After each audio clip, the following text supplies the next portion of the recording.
Hi hello வணக்கம். நான் தான் உங்க ஷெஃப் தீனா. இன்னைக்கு என்னோட சட்டுப்பிடி சமையல ஒரு சூப்பரான ஒரு சாட் பண்ண போறாங்க.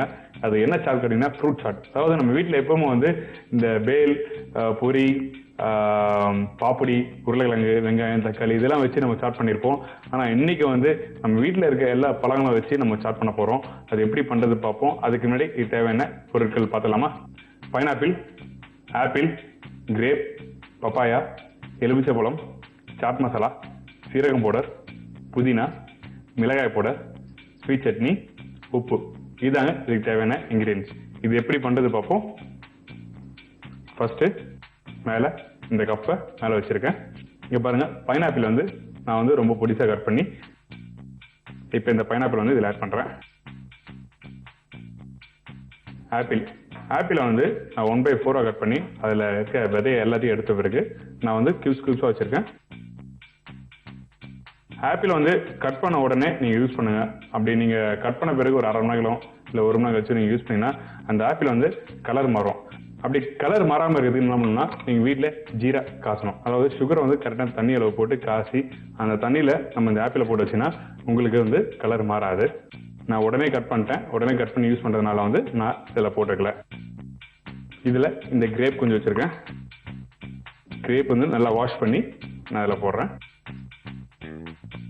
பப்பாயா வந்து நல்லா பழுத்த பழமா வந்து போடணும். கொஞ்சம் காய இருந்தா கூட நமக்கு அந்த டேஸ்ட் நல்லா இருக்காது. பப்பாயா வந்து நல்லா பழுத்தாதான் அந்த ரியல் டேஸ்ட் நம்மளுக்கு கிடைக்கும். இப்போ எல்லா ஃப்ரூட்ஸும் போட்டிருக்கோம். இதுல வந்து இன்னும் நீங்க கருப்பு திராட்சை போடலாம், அப்படிலாம் பேரிக்காய் போடலாம், கொய்யா போடலாம். நீங்க என்னென்ன ஃப்ரூட்ஸ் இருக்கோ அதெல்லாம் போடலாம். அதுக்கு ஸ்ட்ராபெரி அதெல்லாம் போட வேண்டியதில்லை. ஸ்ட்ராபெரிலாம் போட்டோம்னா கொஞ்சம் அந்த அளவுக்கு சாத்துக்கு வந்து கொஞ்சம் டேஸ்ட் கிடைக்காது. அதனால சொல்றேன். இப்போ வந்து இதுல வந்து கொஞ்சம் மிளகாய் போடுறேன். கொஞ்சம் போட்டா போதும். கொஞ்சம் ஜீரா பவுடர்,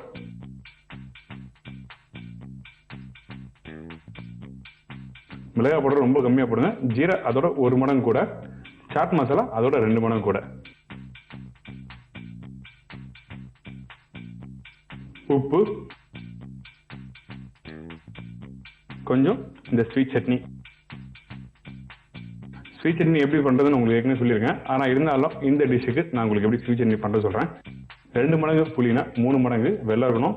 அதுல வந்து பட்டை, லவங்கம், ஏலக்காய் இதெல்லாம் ஒன்னா போட்டு வேக வைக்கணும். முக்கியமா வந்து இதுல சோம்பு போடணும். நல்லா சோம்பு போடுங்க. சோம்பு போட்டு நல்லா வேக விடுங்க. வேக வச்ச பிறகு நல்லா அந்த பட்டைய, லவங்கம் வந்து நம்ம தனியா எடுத்த பிறகு நல்லா பேஸ்ட் பண்ணி நம்ம வச்சிட வேண்டியதான். இப்ப என்ன பண்ண போறோம்னா இந்த புதினா வந்து போடுறேன். முக்கியமா வந்து ஃப்ரூட் சாட்டுக்கு வந்து உங்களுக்கு புதினா போடணும். எது கேட்டீங்கன்னா அந்த புதினா வந்து ஸ்ட்ராங் ஃபிளேவர் இருக்கும். அதெல்லாம் வந்து நல்லா ஒரு ஃப்ரெஷ்ஷான ஒரு லீஃப் இது. அதனால வந்து இந்த புதினா இதில் ஆட் பண்றேன். இதுல வந்து கொஞ்சம் எலுமிச்சைப்பழம். இந்த இனிப்புல வந்து இந்த ஸ்வீட் சட்னில வந்து எலுமிச்சைப்பழம் ஆட் பண்ணீங்கன்னா கொஞ்சம் அந்த விறுவிறுப்பான டேஸ்ட் கிடைக்கும். அதனால வந்து நான் இந்த லெமன் ஜூஸும் ஆட் பண்ணிருக்கேன். இப்போ எல்லாத்தையும் ஒன்னா போட்டு மிக்ஸ் பண்றேன். நல்லா மிக்ஸ் பண்ணுங்க. நம்ம வீட்டில் வந்து பெரும்பாலும் வந்து ஃப்ரூட்ஸை வந்து நம்ம கட் பண்ணி அப்படியே தான் சாப்பிடுவோம். அந்த டைம்ல இது மாதிரி நீங்க மசாலாலாம் போட்டு சாப்பிட்டீங்கன்னா கொஞ்சம் உங்களுக்கு நல்லா இருக்கும், டிஃப்ரெண்ட் டேஸ்டா இருக்கும். இப்போ நல்லா மிக்ஸ் பண்ணிட்டேன். ரொம்ப ஒரு ஈஸியான ரெசிபி. நீங்க வீட்டில் வந்து இருக்கிற பழத்தை வந்து கட் பண்ணுங்க. கட் பண்ண பிறகு அதில் கொஞ்சம் சீரகம் போட, கொஞ்சம் சாட் மசாலா, கொஞ்சம் மிளகாய் போட, கொஞ்சம் லெமன் ஜூஸ், புதினா, கொஞ்சம் இந்த ஸ்வீட் சட்னி எல்லாத்தையும் ஒன்றா போட்டு நல்லா மிக்ஸ் பண்ணுங்க. மிக்ஸ் பண்ண பிறகு அழகா ஒரு பிளேட் எடுத்து இந்த மாதிரி நீங்க பிளேஸ் பண்ணுங்க. பிளேஸ் பண்ணா இந்த டிஷ் ரெடி.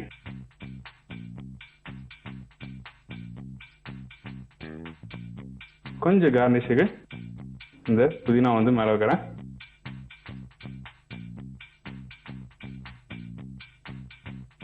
இந்த பாருங்க, இந்த ஃப்ரூட் சாட் ரெடி ஆயிடுச்சு. நல்ல ஒரு டார்க் கலர்ல அந்த ரெட்டிஷ் கலர்ல நல்லா இருக்கு. சூப்பரா இருக்கு பாக்குறதுக்கு. நீங்க கண்டிப்பா வீட்டில் ட்ரை பண்ணலாம். இப்போ இந்த ஃப்ரூட் சாட்டை வந்து நான் எப்படி இருக்குன்னு டேஸ்ட் பண்ணி பார்த்துட்டு நான் உங்களுக்கு சொல்றேன்.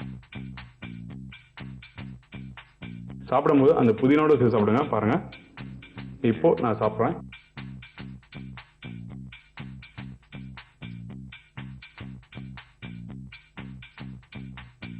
சூப்பரா இருக்குங்க. நான் சொன்ன மாதிரி கொஞ்சம் நீங்க அந்த ஃப்ரூட்ஸ் சாப்பிடும்போது கொஞ்சம் விறுவிறுப்பா இருக்கு. அதாவது கொஞ்சம் காரமும் இருக்கு, கொஞ்சம் இனிப்பு இருக்கு, கொஞ்சம் புளிப்பு இருக்கு. எல்லாம் சேர்ந்து சாப்பிட்டா எப்படி இருக்கும் அந்த டேஸ்ட் எனக்கு ப்ராப்பரா கிடைச்சிருக்கு.